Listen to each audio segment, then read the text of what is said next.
Olá, mais uma vez, para o estudo da lição, dessa vez a lição 10. Que título triste! A destruição de Jerusalém. Essa lição foi difícil de estudar, não por ser complicada, não por o assunto ser pouco difícil de ser entendido, não. O assunto era triste, muito triste. Imagina para Jeremias, não é? Mas antes do assunto, eu estou aqui outra vez, segunda vez seguida, eu acho, promovendo exercício físico.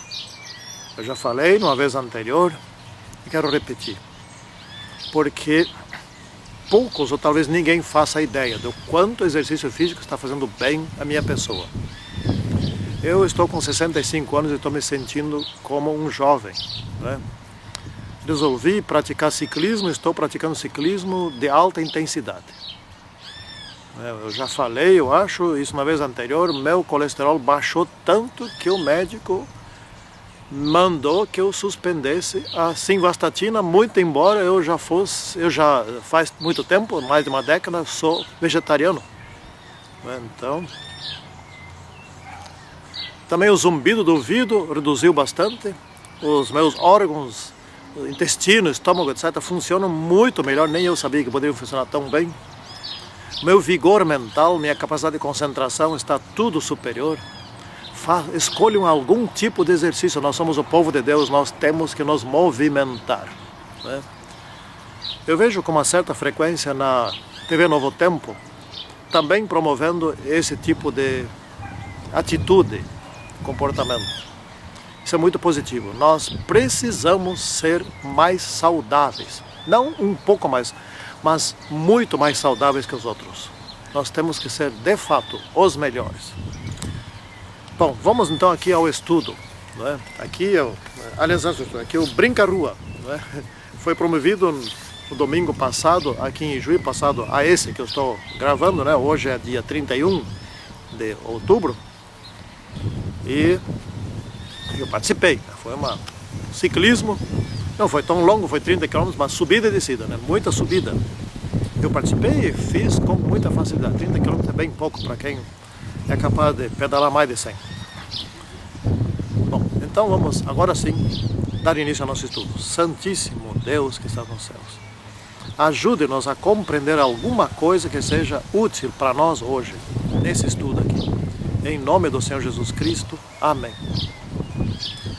Olha, a destruição de Jerusalém. Eu confesso que não me senti bem, não me senti psicologicamente bem no estudo desta lição. Pensa um pouquinho. Abraão foi escolhido servo de Deus e Abraão correspondeu. Teve o seu filho Isaac, que teve o seu filho Jacó, Esaú, vamos tirar fora, que se transformou numa grande nação de Israel, no Egito. Deus tirou aquele povo do Egito de forma miraculosa. Deus abençoou aquele povo. Daquele povo veio o rei Davi. De Davi veio a sua linhagem e veio o Senhor Jesus Cristo, descendente de Davi, conforme prometido a Adão e Eva e conforme prometido também a Abraão. E por meio deste, a todas as tribos, línguas e povos, todas as famílias da terra seriam abençoados. Isso é uma coisa que nós vamos estudar na lição 11 ainda, né? Estou antecipando só. Bom, quanto poder Deus demonstrou para aquele povo de Israel ao longo de sua história. Os profetas, as guerras vencidas, a Bíblia escrita, milagres e mais milagres. Uma proteção, eu estou resumindo do resumo, todos conhecem isso. E olha qual é o título que me aparece aqui na lição, né? Tirado da Bíblia, obviamente. Não estou culpando aqui a lição. Chorando por Tamuz.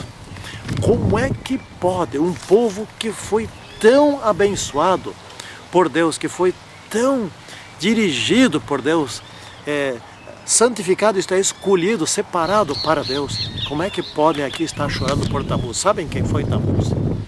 Tamuz foi o filho de Semíramis, que ela imaginava que ela fosse a mãe daquele descendente que salvaria o mundo, né?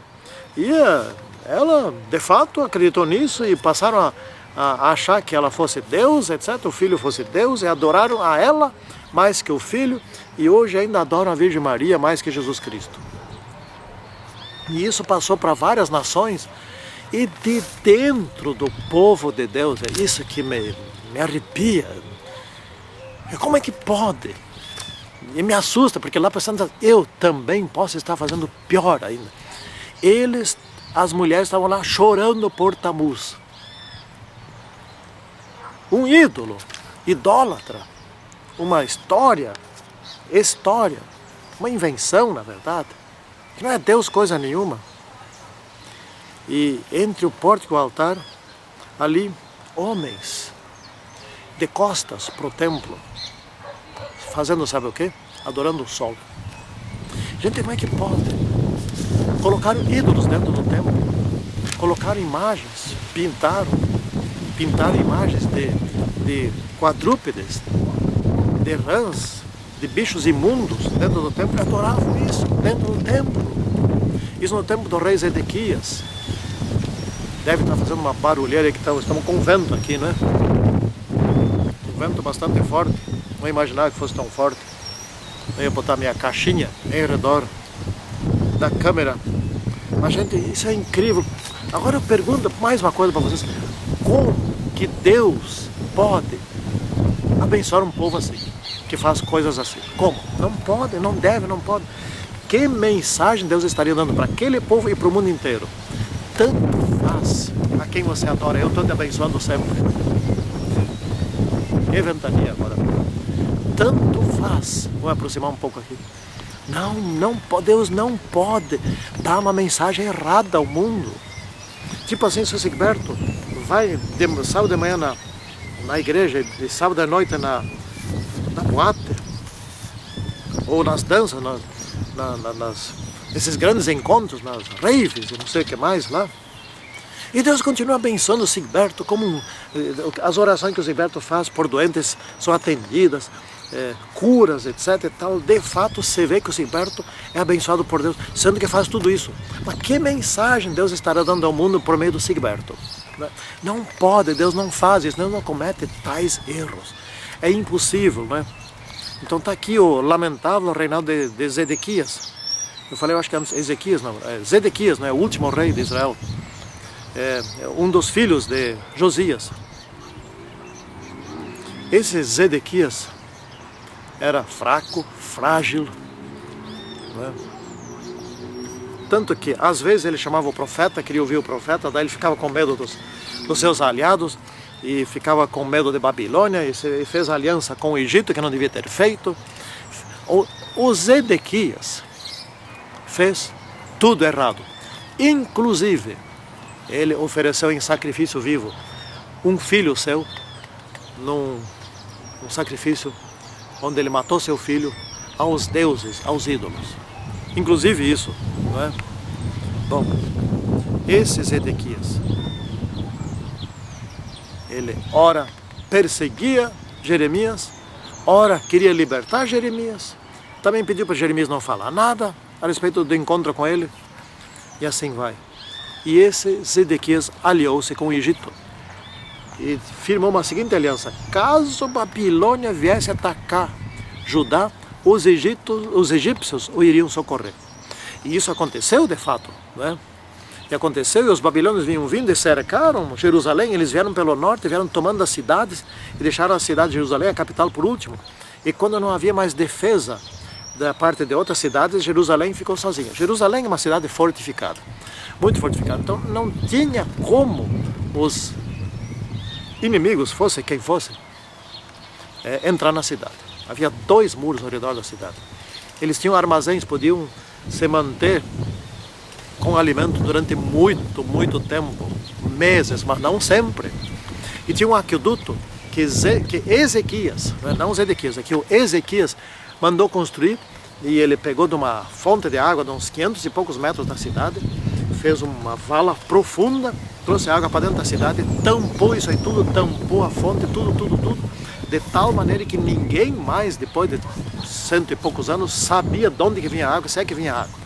Se é que alguém soubesse que viesse água, mas vinha água para dentro da cidade, eles tinham água, né? E os dois muros, o muro externo, segundo consta, andei pesquisando, eu acho que deve ser isso mesmo, 6 metros de largura, então era um muro, era uma estrada, né? Em cima, uma estrada alta, e lá de cima havia outros muros menores, onde eles podiam se esconder, podiam atacar lá para baixo, né? Atirar pedra, sei lá, um monte de coisa. Então, os babilônios cercaram a cidade por 1 ano e meio. 1 ano e meio. Dentro da cidade havia, segundo consta, 10 mil habitantes moradores. E havia também mais ou menos outro tanto de pessoas refugiadas que vieram para a Babilônia, Jerusalém, se esconder ali. Então havia muita gente, a cidade estava super lotada. O que aconteceu? Bom, um dia desses a água não terminou, mas terminou o alimento. Começaram a passar fome. Não tinha como arrumar alimento, ninguém podia sair nem entrar. E aí começaram a comer o que dava para comer e chegaram a comer carne humana. Quem ia morrendo virava alimento. Tudo, nada se perdia. Até couro de sandálias passaram a cozinhar e se alimentar disso. Crianças, matavam as crianças para comer a carne. E chegou um tempo que não tinha mais fogo, e não tinha mais como fazer fogo, e passaram a comer carne crua. E a peste passou a tomar conta. A cidade estava super lotada, passou a tomar conta, né? E ficaram fracos, doentes, pesteados, e ainda assim lutavam. Eram valorosos, sem dúvida. Mas essa era uma luta inglória, porque era uma luta desobediente a Deus. E Jeremias também estava dentro da cidade, sofrendo do mesmo jeito, né?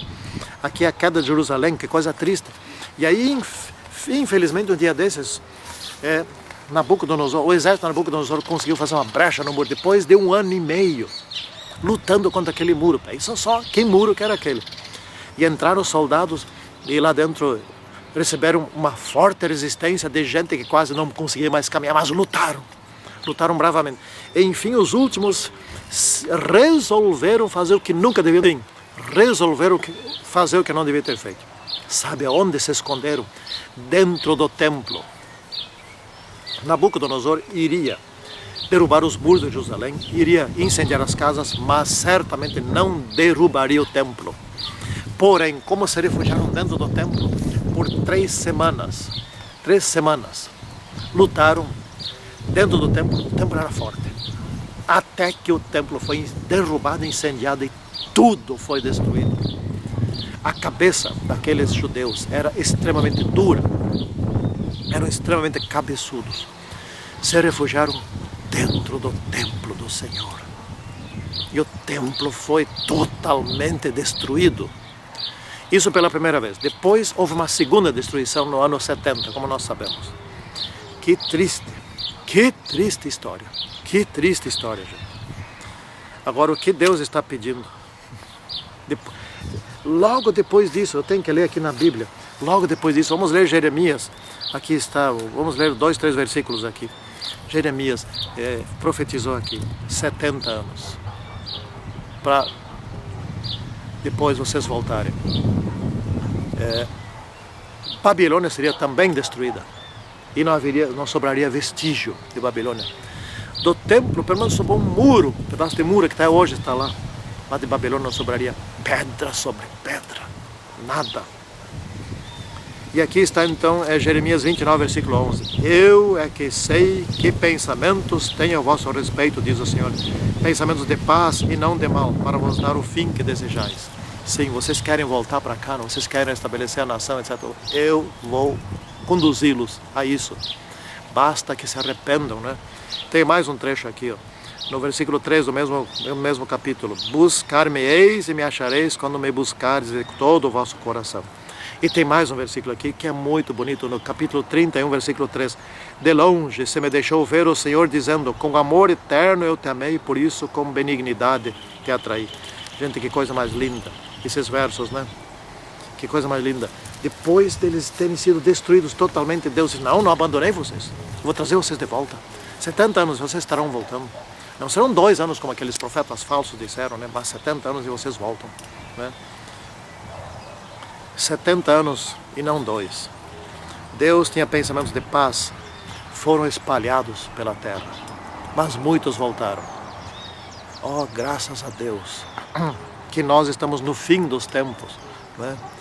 Graças a Deus nós estamos no fim dos tempos. Bem logo seremos todos ajuntados dos 4 cantos da terra, do norte, do sul, do leste e do oeste, e seremos salvos para a vida eterna. Que isso aconteça com todos nós, comigo e com você também. Em nome do Senhor Jesus Cristo. Amém. Santíssimo e poderoso Deus, abençoe-nos e guarde-nos, para que sejamos obedientes e fiéis a Ti, como foram muitos, especialmente como foi Jesus Cristo. Em nome dele que pedimos. Amém. Tchau.